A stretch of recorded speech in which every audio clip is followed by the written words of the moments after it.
I'm E.G. Marshall. Welcome to the sound of suspense. Welcome to the fear you can hear. But mostly to the world of terrifying imagination. In the next 52 minutes, you'll hear a story about a girl with a most unusual talent. A talent for finding lost dolls or dead bodies. You may not be glad you met Iris Lloyd, but we don't think you'll forget her. Aunt Faith! Aunt Faith! I'm here! I'm here! Come and find me! Where are you? Oh, my poor darling!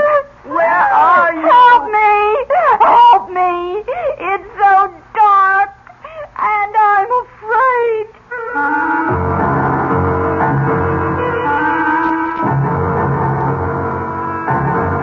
Our mystery drama, The Girl Who Found Things, was written especially for the Mystery Theater by Henry Slesser and stars Norman Rose. It is sponsored in part by the Kellogg Company, makers of Kellogg's Special K cereal, and by Anheuser-Busch Incorporated, brewers of Budweiser.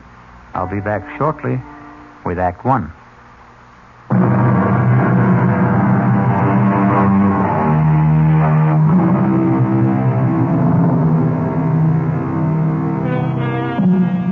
And now, Act One of The Girl Who Found Things. It begins serenely enough in the pleasant little town of Medvale, but with a woman who is preparing to leave it just as soon as her taxi arrives.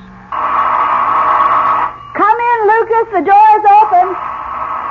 Oh, for heaven's sakes, that man's dead. Oh, evening, Miss Wheeler. I hope I'm not too early. No, I'm all packed. You can take that trunk in the hallway first. Then I've got a few small suitcases, but they can go on the back seat with me. Yes, ma'am. That all you're taking to Europe? I sent the rest ahead to the ship. Well, go on, Lucas. Start loading that taxi. Yes, ma'am. Yeah, I was just wondering if there was something you wanted me to do in the house for closing it up, you know. It's all been done, Lucas. You sure you turned off the gas, electricity? How about the fireplace?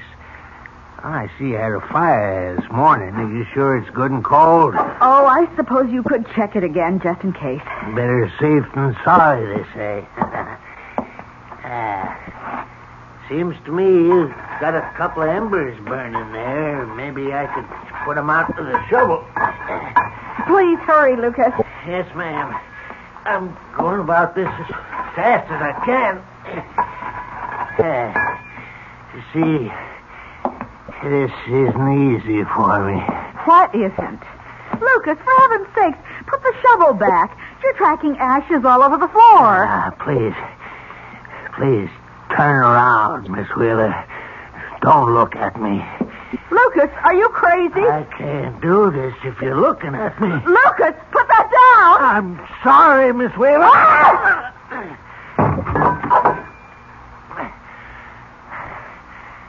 Had to do it, Miss Wheeler. I had to. Now I got to pick you up. Take you outside through the woods. That's where I got to bury you, Miss Wheeler.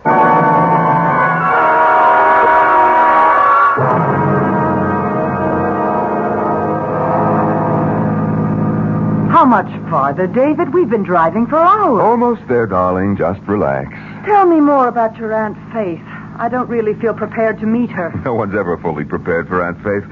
I warn you that she's something of a character. Just waiting to be discovered by Monthly Digest. Anyway, after my mother died, she became less auntie and more motherly. That's why she was so upset when I got married and failed to do my filial duty. By bringing your bride home for approval. Something like that. I suppose she's going to resent me for being 2 years too late. So take my word for it. She'll be crazy about you. But remember what I said. She's an old gypsy. Don't be surprised if she drags out a crystal ball and starts predicting your future. Speaking of which, there's our future for the next few months straight ahead of us. The old homestead. David, is that you? It's us, Aunt Faith. Oh, David, my handsome boy. Hello, Auntie. Oh, I'm so glad to see you. It's wonderful seeing you. Aunt Faith, meet Rowena. Well, and it's about time. Hello, Mrs. Demarest. Nice to meet you at last. Oh, David, she's beautiful. Well, come inside. Come in. I've got a fire going. Let me take your coat, my dear. Oh, what a lovely fur. What is it, mink? Sable. I told Rowena she ought to wear the label on the outside so that people... Oh, well, I didn't know that you had company, Auntie. Oh, yes. David, this is Lieutenant Reese. Lieutenant, this is my nephew, David Wheeler, and his wife, Rowena. Ah, Lieutenant. That isn't a military title, is it? No, sir. I'm with the police. Oh, of course. Well, how do you do? I'm sorry we have to meet this way, but then I always seem to meet people when they're in trouble. Of course, I've known Mrs. Demarest for some time. Well, Lieutenant Reese has been a wonderful help with my charity work, David. And he's been such a comfort since this awful thing happened. Yes. Oh, well, it's been years since I was in this room. I'd appreciate it if you and I could have a word alone. Oh? Oh, Rowena, I'll tell you what. Why don't you and I go upstairs and I'll show you your room? Yes, that would be fine. I can even show you the room where David was born and his old nursery. Well, how long's it been since you left Medvale, Mr. Wheeler? Oh, maybe 10 years. I've been back here on visits, of course. Once when my father died 4 years ago. As you know, our family business is down south. Yes, I know. You and your sister... My half-sister. Yes, you and your half-sister, Geraldine. You were the only proprietors of the mill, weren't you? Mm-hmm, that's right. But you did most of the managing, I gather. When your parents died, Miss Wheeler kept the estate and you went to Virginia to manage the mill. That's how it was, right? That's how it was. Successfully, would you say? Lieutenant, I'm going to save you a great deal of time. Geraldine and I didn't get along. We saw as little of each other as we both could arrange, and that was very little. Thank you for being frank. I can even guess your next question, Lieutenant. You'd like to know when I saw Geraldine last. When did you? 3 months ago in Virginia, on her semi-annual visit to the mill. But you were in Medvale after that, weren't you? Well, yes, I came up to see Geraldine in March on a business matter. As my aunt may have told you, Geraldine refused to see me. What sort of business matter was it? I wanted Geraldine to approve a bank loan I wished to make to purchase new equipment. She was against it, wouldn't even discuss it. So I went home. And you never saw her again? Never. And in case you're wondering, Lieutenant, I have no idea where she is. No idea at all.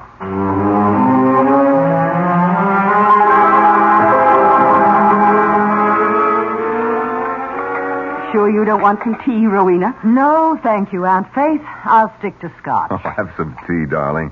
Auntie wants to read your future in the leaves. Oh, I wish I could read the future. Or rather, the past. You're thinking about Geraldine. I simply can't understand what became of her, David. She was all set for that trip to Europe. Some of her bags were already on the ship. You remember Lucas, the taxi driver? Oh, yes, of course. Well, he came out here to pick her up, take her to the station, but she wasn't here. She wasn't anywhere. Well, I suppose the police checked all the usual sources. Hospital, morgues, everywhere. Lieutenant Reese said anything could have happened to her. She might have been robbed and murdered. She might have lost her memory. She might even have... Well, this I'd never believe, but Lieutenant Reese said she might have disappeared deliberately with some man. I know what happened to her. Do you? She just left. She just walked out of this big, gloomy house and this crawly little town. She was sick of living alone. David, I have an idea about how we can find Geraldine. Really? I'm going to ask Iris Lloyd where Geraldine is. Ask who? Iris Lloyd. Now, don't tell me you've never heard of the child. Well, there was a story in the papers about her only 2 months ago, and heaven knows I've mentioned her in my letters a dozen times. I remember. She's the one who's psychic or something. Some sort of orphan? Yes, Iris is a ward of the state, a resident at the Medvale Home for Girls. I've been vice chairman of the place for donkey's years. That's how I know her. Well, she's 16, David, and absolutely uncanny. And what makes her such a phenomenon? She's a seer, David. A genuine clairvoyant. Oh, not a medium at 16. Oh, no. I suppose you could call her a finder. She seems to have the ability to find things that are lost. People, too. How does she do it? I'm not sure Iris knows herself. The gift hasn't made the poor child happy. Such talents rarely do. You know, one day, the home had a picnic at Crompton Lake. They discovered an 8-year-old named Dorothea was missing. They couldn't find her until Iris Lloyd began screaming. Screaming? These insights cause a great pain. But she was able to describe the place where Dorothea could be found, where the girl had sprained her ankle. Oh, you're right, Auntie, darling. I don't agree with you. Let's just leave the search to the police. David, I've arranged with the home for Iris to spend some time with us. Are you serious? You invited that girl here? Well, she has to become acquainted with Geraldine's aura. Don't you see? The aura that's still in this house. Well, I won't have it. I'm sorry, Auntie, but the whole thing's ridiculous. Oh, I knew you would object, David, but I'm afraid I have to insist. We're picking up the girl this afternoon. Oh, really now, Aunt Faith? You understand, my dear, don't you? Yes, I understand, Mrs. Demarest. And I'm looking forward to meeting Iris Lloyd.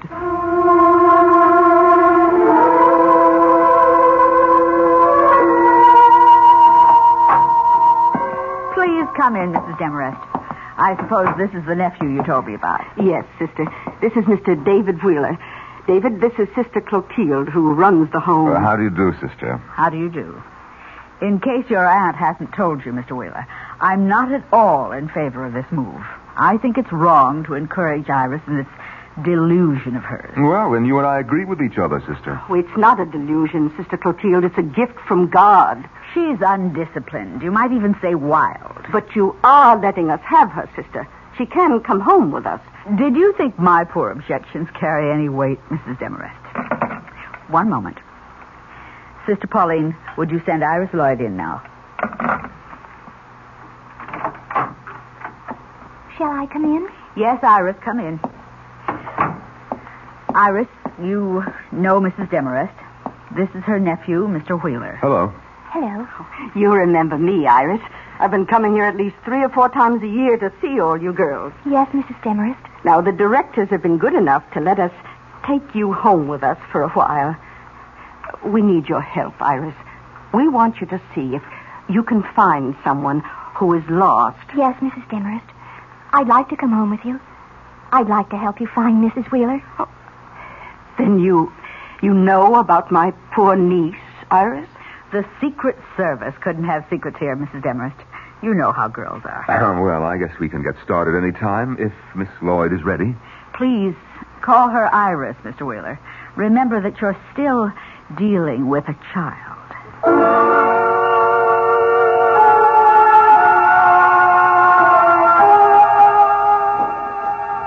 Iris, I hope you'll enjoy staying with us. I have a lovely room for you. I'm sure you'll like it. You know what I'd really like? What's that? A cigarette. What, Iris? Oh, don't tell me you smoke, Iris. Only when I can get away with it. Well, you're not getting away with it now, for heaven's sake. Oh, never mind, never mind.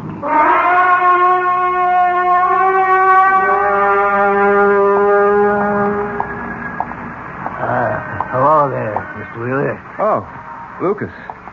Well, how are you? How's the taxi business, Hey, could I talk to you a minute, Mr. Wheeler? No, Lucas, I'm sorry. I've got to get these groceries home. We have company for dinner tonight. She's at your place, ain't she? That girl. What girl? That Iris Lloyd. The girl who finds things. I'm afraid of her, Mr. Wheeler. I'm afraid she'll find out what we did. Shut up. Don't you ever say anything like that to me again. I'm scared, Mr. Wheeler. I'm telling you, that girl is peculiar. She knows what you're thinking, they say. She knows where you can find anything, even dead bodies. Get away from me, Lucas. I told you to keep away from me when I came here. Now, get away from my car before I run you down. But I'm scared. I'm scared of that little girl.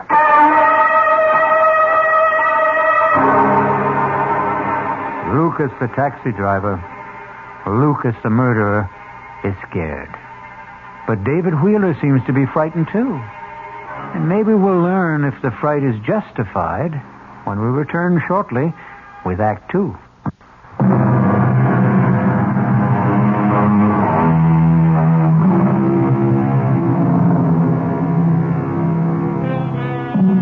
Now let's go back to the little town of Medvale for the second act of The Girl Who Found Things. David Wheeler has just returned from his shopping trip, but he finds things are different in the big house at the end of the road. What happened here, Rowena? This room looks like a cyclone hit it. It was Hurricane Iris. What are you talking about? Aunt Faith caught her sweet little orphan Annie in here smoking one of my cigarettes. I didn't hear the whole argument, but I'll tell you one thing. That girl has the vocabulary of a longshoreman. Well, maybe that'll knock some sense into Aunt Faith. Iris started throwing things, and that's when Aunt Faith went upstairs to lie down. I'll go and see her. Tell her to take her psychic delinquent back where she came from. I wouldn't bother her now. She's not feeling well. Well, I'll see the little monster then. Where is she? Next door to us, in Geraldine's room. Iris? Iris, it's Mr. Wheeler. May I come in? Hello, handsome. Auntie says you went shopping. What have you been up to, Iris? Now, my aunt isn't a well woman, and we won't put up with any bad behavior. Now, what happened downstairs? Nothing. I found a button ashtray and took a couple of drags. You'd think I was committing a mortal sin the way she yelled at me. I heard you did some fancy yelling yourself. Is that what the sisters taught you at the home? They didn't teach me anything worthwhile. Well, maybe you need more instruction. Maybe you better get back there as soon as possible. Oh, Mr. Wheeler, please. Oh, I'm awfully sorry. I didn't mean to do anything wrong. I didn't. Oh, please don't send me back. No, wait. Oh, please. Now, wait a minute now. Oh, please don't do it. Oh, don't. What's going on? Oh, Mrs. Demarest, I'm so sorry. I don't know what came over me. It was the devil. I'm sure it was the devil. Trying to take my body and... Oh, there, Iris. It's all right, dear. I know you didn't mean what you said. No, it's a gift that makes you this way. And don't worry about what I asked you to do. You take your time about Geraldine. Take as long as you like. Oh, but I want to help. I really do, Aunt Faith. Now, wait a minute, Auntie. You're not going to fall for this... Oh, listen. Listen. Do you know something? I can feel your niece in this house, Aunt Faith. I really can. I can feel her in this room, whispering to me, trying to tell me where she is. Can you, Iris? Can you really? For heaven's sake, Auntie, can't you see that I can. I can feel her everywhere. I can almost touch Miss Wheeler. Oh, is this her closet? These are her clothes. Oh, they're so beautiful. She must have looked beautiful in them. Has Iris ever seen a photo of Geraldine? Oh, look at this one. It's all gold. All shiny gold. And it's so long. Was she very tall? It's an evening gown, Iris. Oh, I can sense her in this gown. I can. I just know I'm going to be able to find her for you, Aunt Faith. I know it. Yes. Yes, I believe that too, my child.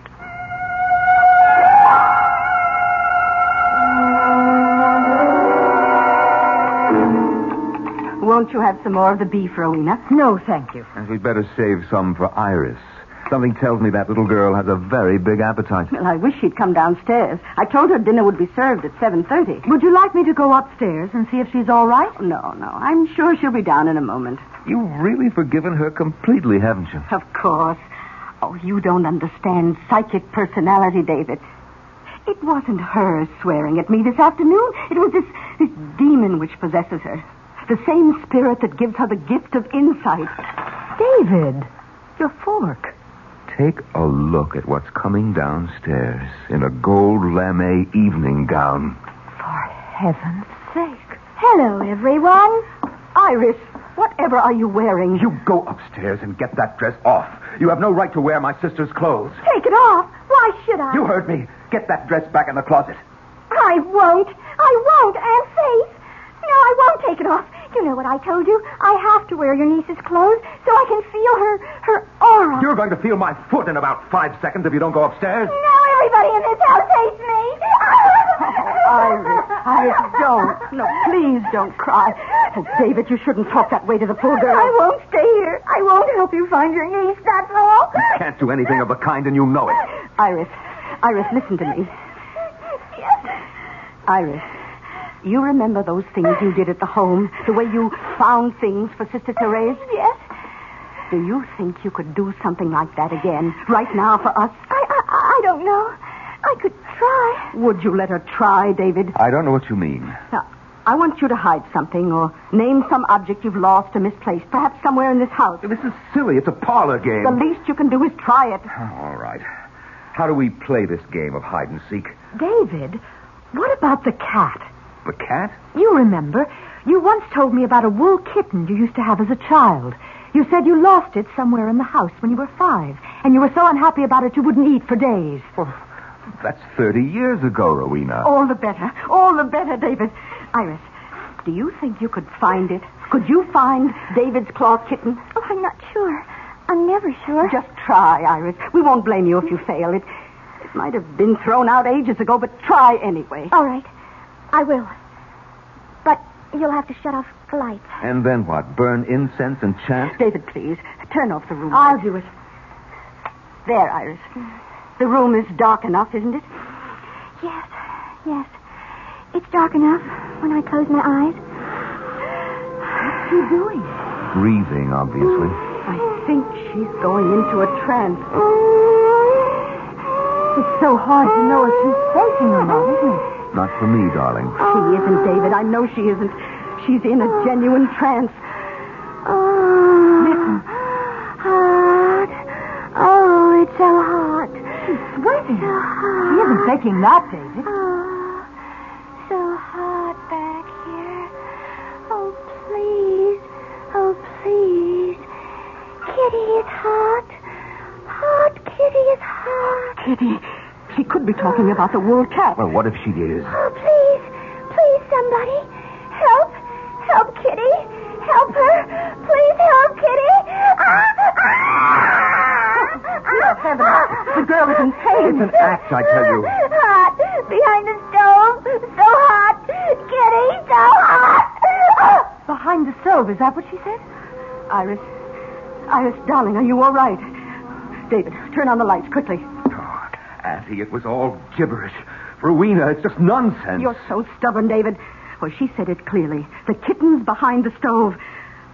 Well, you probably stopped it when you were a little brat of a boy. We could find out, couldn't we? Is the same stove still in the kitchen? I suppose so. There's a microwave oven, too, but they've never moved the old iron monster. Let's look, David, please. I can't feel anything behind here. Well, try the other side, David. Well, this is ridiculous. Look, my hands are getting filthy. Here, use this ladle. But it's no use, Rowena. It simply can't. It can't. David, what is it? Did you touch something? Huh? Oh, yes. Something. I don't know what. Well, can you get it out? Well, yes, I think so. Oh, good Lord. David! It's a cat. A wool cat. Yes. It's so filthy and old, but it's still a cat, isn't it? Is it the one you lost? Is it? Yes, it's the one. David, you look so strange. You look frightened.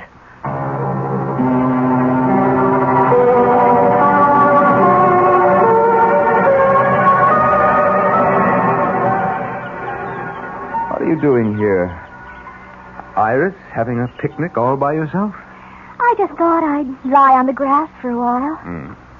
What are you doing with the daisy? Loves me? Loves me not? Want to finish it off for me, Uncle David? Cut out the Uncle David stuff. I'll finish it for you then. She loves me. She loves me not. She loves me. She loves me not. Too bad, Uncle David. She just doesn't love you. Who? Your wife, of course. Who else? Bye now. Iris, wait. Yes? Look, I want to talk to you a minute. Really? Iris, what's the story with you? You've been here over a week and you haven't done anything about... Well, you know what? This is just a great big picnic for you, isn't it? What if it is? You think I want to go back to the creepy home? It's better here. No uniforms, no 6 a.m. prayers, none of that junk they call food. Also, I like the company. I suppose I should say thank you. There's nothing you can say I don't know already. I'm psychic, remember? What about that, Iris? Is it just some kind of trick? You can tell me. I'll show you if it's a trick. Want me to tell you all about yourself? All right, go ahead. Okay. Your wife hates you. She thinks you're rotten. You weren't even married a year when you started running around with other women. You never went to the mill, not more than once or twice a month. That was how you ran the business. All you knew how to do was spend the money. You little brat. You're not psychic, you're an eavesdropper. Oh, let go of my arm. Your room is right next door. You've been listening. You think I could help hearing you two arguing? No, I guess you couldn't. I'm sorry, Iris. I hope I didn't hurt you. I know a way you can make it up to me. Like this. Go ahead. Now cut that out, will you? Don't you want to kiss me? No, you dumb kid. I'm not a kid. I'm almost 17. You were 16 3 months ago. I'm a woman. But you're not even a man.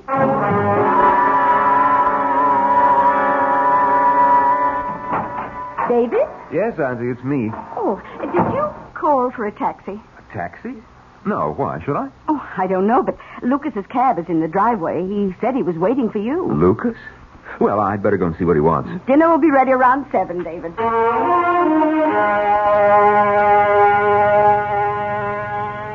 All right, Lucas. What are you doing here? I had to talk to you, Mr. Wheeler. I wanted you to know how it went. I did what you told me, exactly like I said.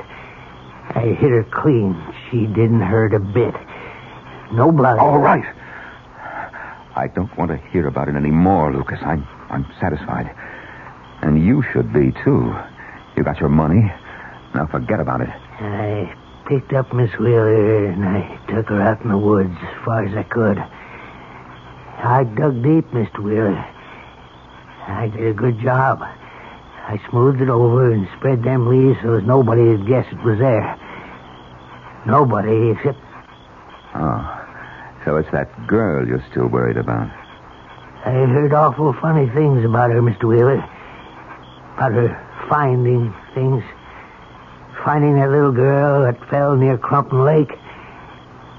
Maybe she can see right into your sister's grave. Iris Lloyd won't find her. Nobody will.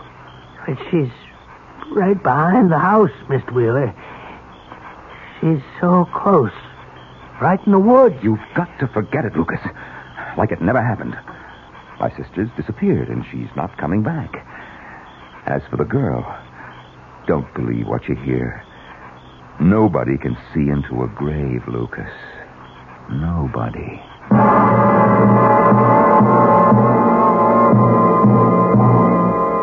Is David Wheeler really as convinced as he sounds? Or can Lucas detect the doubt in his voice and the fear in his eyes? We'll learn more about the girl who found things when we return shortly with Act 3.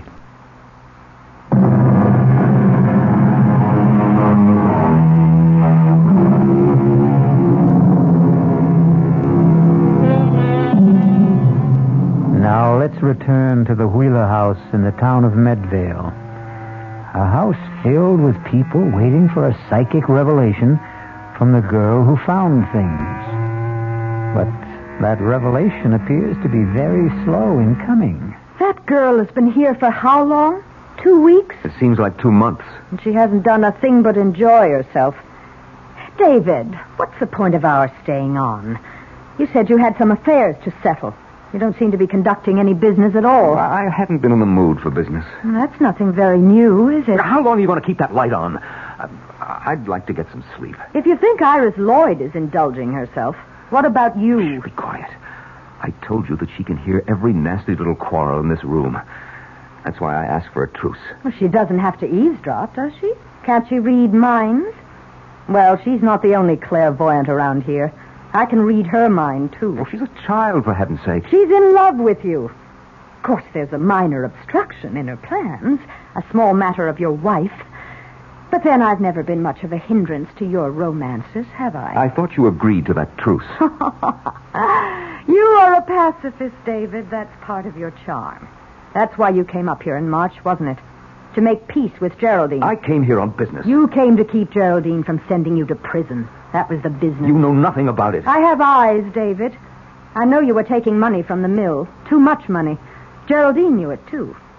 How much time did she give you to make up the loss? All right. If you won't let me get some sleep here, I'll sleep in the library. David?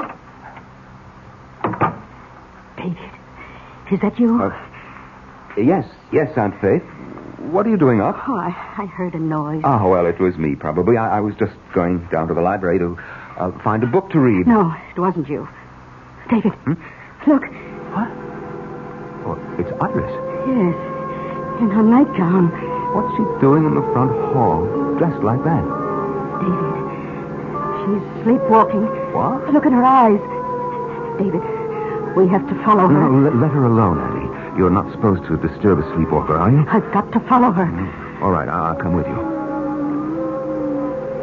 David, she's talking to herself. Can you hear her? What did I forget? What did I forget? Did you hear that? Did you hear what she said? Yes, but I don't understand it. Why doesn't the taxi get here? Why doesn't it get here? Taxi. She said something about a taxi, David. Yes, I heard her. Oh, we have to be going to the station. I'm so nervous.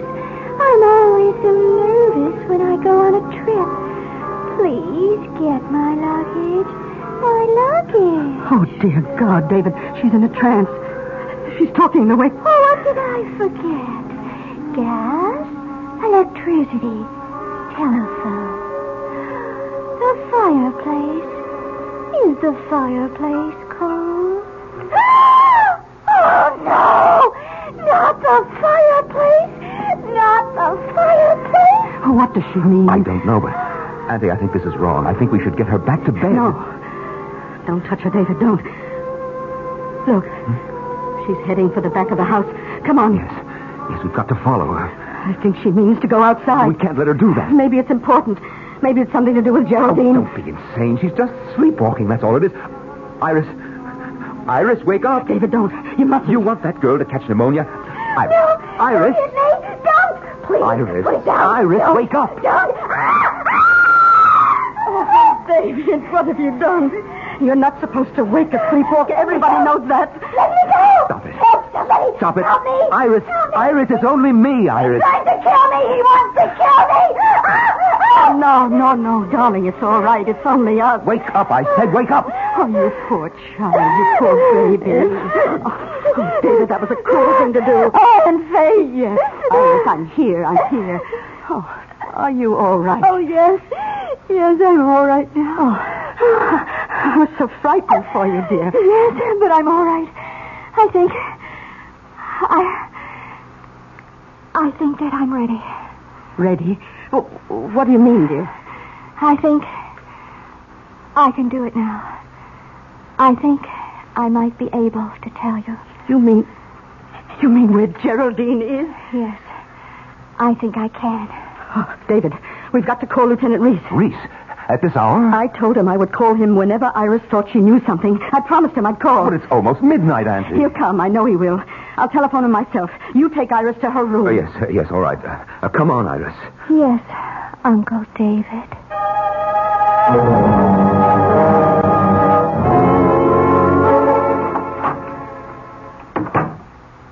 Well, Uncle David, are you scared? What are you talking about? You look scared. Scared of me? Shut up. I thought you would be. The minute you heard that I was ready. I'm sending you back. Iris, you're a fake. Even your sleepwalking act was a fake. Oh, David, you're so cute. You really are. But you know what? I don't have to be ready. I don't have to do anything at all when that policeman gets here. Not if you don't want me to. You don't know what you're talking about. You better kiss me now, David. You better kiss me and make it really good. All right. All right, if that's what you want. David! Get out of here! I don't want you in my room. Rowena. You were right about the walls between these rooms, David. You can hear every little thing. I hate you. David hates you, too. Tell her, David. Why don't you tell her? Yes. Why don't you, David? It's the only thing you haven't done so far. David! Yes, Aunt Faith? Oh, I just spoke to Lieutenant Reese. He says he's on his way. What for? Oh, you are ready, Iris, aren't you? You're ready to tell us where Geraldine is. Yes. I'm ready to tell you, Aunt Faith. More than ready.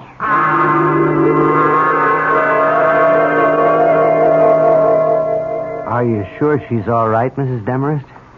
She looks awfully pale to me. Iris always looks that way when she enters the trance. It's a fraud, Lieutenant. The whole thing is a fraud. You mustn't be taken in. Well, I'm just trying to keep an open mind, Mr. Wheeler. Oh, it's starting. I think she's going to say something. Oh, no. Iris, look, you've got to stop this. That girl is working herself into some kind of fit. It's all her own doing, isn't it? Well, maybe Mr. Wheeler's right. The girl might do herself some harm. No, you must wait. Listen. Aunt Faith. Oh, my God. Aunt Faith, I'm here. Aunt Faith.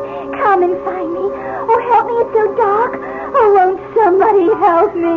Oh, it's Geraldine. Oh, dear Lord, it's her. Oh, where are you? Oh, Geraldine, my poor darling. Where are you? Help me. It's so dark. And I'm afraid. Where, Geraldine, where?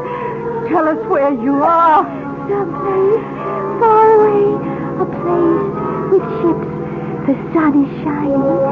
I saw hills and green trees. There are bells ringing in the street. She's out of her head completely. A place with ships, bells ringing in the streets. I see water.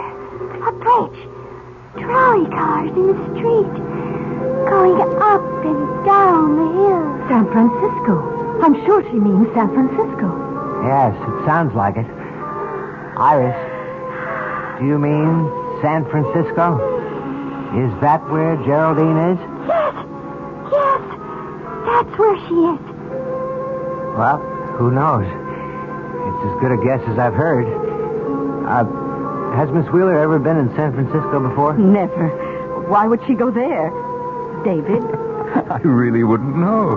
But if that's where Iris says she is, I guess the spirits know what they're talking about.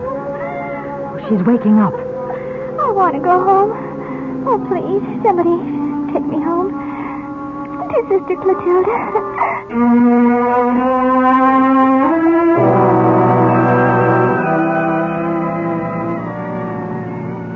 Well, your idea was a huge success, Auntie. But I can't say that I'm not glad to see little Iris back where she belongs. Yes, a poor child. It's the only home she knows.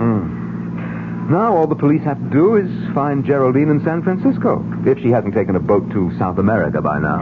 I just don't understand it. It's not like Geraldine to run away without a word. Well, here we are, home again.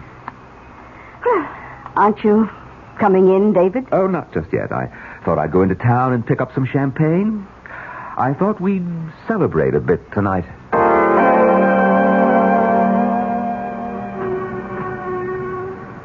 Well, hello, Lucas. How's the taxi business, huh? Could be better. You got any news for me, Mr. Wheeler? Oh, yes, Lucas. I've got good news. It's all over. Iris Lloyd is back at the Medvale School for Girls. And she didn't know. She couldn't find out where that woman was. She didn't know, Lucas, just as I promised. Oh. I did the right thing. I knew it was the right thing, Mr. Wheeler, but I didn't want to tell you. Right thing? What do you mean? Well, I figured that girl could tell if the body was buried right outside the house, but she'd never find it if it was someplace else, someplace far away. Lucas, what are you talking about? I went out into the woods last week, and dug up that woman's body. I put it in that trunk of hers, Mr. Wheeler, and I sent it by train far away as I could. Too far away for that girl. Yes, sir. Excuse me, Mr. Wheeler. What? Lieutenant Reese. I wonder if we could have a talk, Mr. Wheeler? About what? We've received a telegram from the West Coast. The police out there didn't have any luck tracing your sister, but they did have a report on a steamer trunk. A trunk? It was in unclaimed baggage at the Southern Pacific Depot. It was shipped from Medvale only last week, and, well, it had Miss Wheeler's initials on it. No, it had more than that. So, can we go somewhere and talk about San Francisco?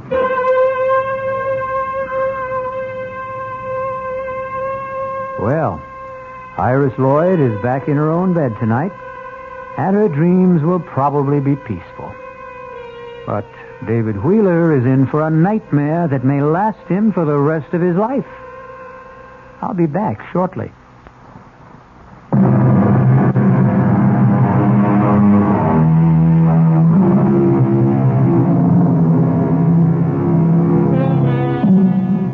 Do you think you have clairvoyant powers? Have you ever had the experience of finding something that everyone else thought was lost? Actually, you've done exactly that. You found the magical world of radio drama. And now that you've made this find, we hope you'll come back for more suspenseful dramas to play inside the theater of your mind. Our cast included Norman Rose, Bryna Rayburn, Robert Dryden, Martha Greenhouse, Barbara Caruso, and Ann Costello. The entire production was under the direction of Hyman Brown. Now, a preview of our next tale. All right, Mr. Thompson, I'm a human being, too, and I guess if I got a letter telling me that I was rich, I wouldn't go into mourning. I'd probably go out and celebrate. That's why I wanted to see you, to suggest arranging that happy event without the slightest trouble on your part, without any obligation until you're completely satisfied. Now, in a short time, you'll receive another letter from Johannesburg informing you of the sad news that your cousin, Mr. Well, I still won't reveal his name. Let him remain anonymous. That'll make your decision a great deal easier, I'm sure. What decision? The decision to inherit his estate. This is E.G. Marshall inviting you to return to our Mystery Theater for another adventure in the macabre. Until next time, pleasant dreams.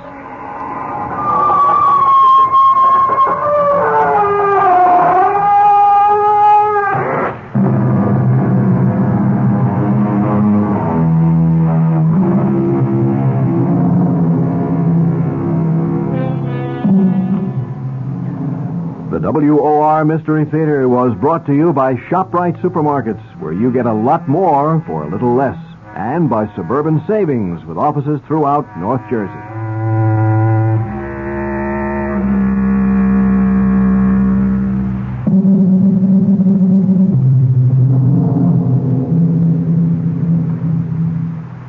The preceding Mystery Theater program was furnished by the CBS Radio Network.